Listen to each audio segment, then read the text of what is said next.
Hi guys, welcome to my mini vlog.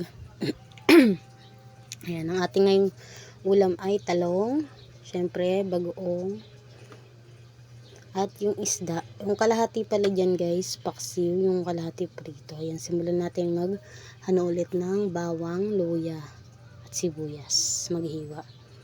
Ayan guys, ganyan na yung gawain natin. Everyday routine. Ayan. Bago ko pala balatan yung bawang, dinudurog ko muna siya para mas mabilis siyang mabalatan. Ayan guys, ayan. Tapos iwain na natin siya ng maliliit. Yung pang paksiw, ganun. Ayan, for the go. Tapos ayan siya guys. Ganyan lang ginagawa ko. Ayan. Ganyan siya. Tapos na natin hiwain yung bawang. Siyempre next natin yung sibuyas. Ayan. Ayan guys. Yung paksiw pala guys, kinabukasan namin ulam. Yung prito at talong. Ngayong gabi namin ulam. Ganun. Ayan. Sunod mo natin yung luya. Siyempre dagdagan natin yung luya kasi kaunti lang yung luya eh. Kumapa ko doon ng kaunti. Ayan. Dagdagan natin para madami-dami naman siya. At maglasa rin doon sa paksiw natin. Ayan siya guys. Tapos na ako maghiwa ng luya. Next natin yung talong. Pamprito, yung talong din, yung 3 piraso na yan, hatiin ko rin sa 2 kasi panlagay dun sa paksiw, yung isa naman, yung kalahati naman, piprituhin ko. Ayun, ganun. Guys. Sobrang tipid, no? Wala eh. No choice ako, guys. Ganun talaga. Kailangan kong binabudget yung binibigay lang ni mister. Kasi hindi naman everyday na may malaking kita, ganun. Ayan guys, ganyan lang.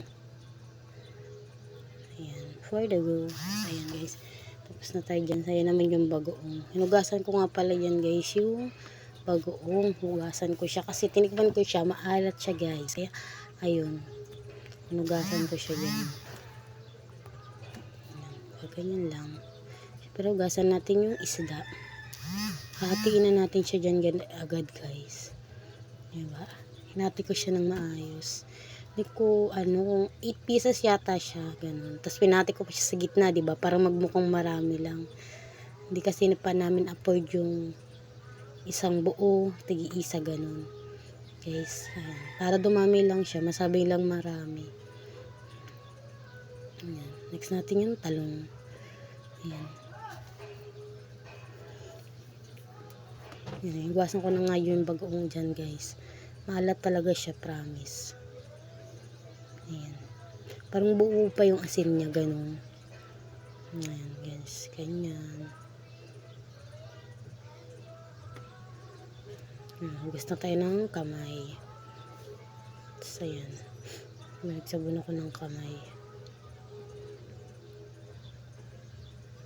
Kinuha ko nga lang pala dyan yung, ayan, yung kasi karderong, lulutuan ng paksiw. Lagyan natin yung luya, yung bawang at sibuyas sa ilalim. Tapos yung isda. Ayun guys, so nakita nyo baka ilang piraso lang. Tapos lagyan natin yung tira nating bawang at sibuyas sa taas ng ating Tapos ayan, na ako ng talong. Diba guys, ganyan lang. Ayan na. Lagyan natin yung magic sarap. Syempre yung asin. Asin. Lagyan natin siya ng asin. Suka. Siyempre, lagyan din siya natin ng kaunting water. Ayan. Guys, ganyan lang. Ayan. Naisalang ko na pala siya, guys. Inuna ko talaga siyang isalang. Kasi maagaga pa naman ng time na yan. Tapos, ayan na siya, guys. Naluto na. For the go. Yummy. Siyempre, salang naman natin itong prito. Bali, 7 hiwa pala siya. Bawat isa sa kanila. 7 hiwa. Excuse me. Ayan, guys. Yes, diba? Isang salangan lang. For the go. Ayan siya guys. Ayan lang guys. Di ko na pinakita ko paano ko siya hinango. Ganun guys. Basta, eto na yung finished product niya guys. Thank you for watching.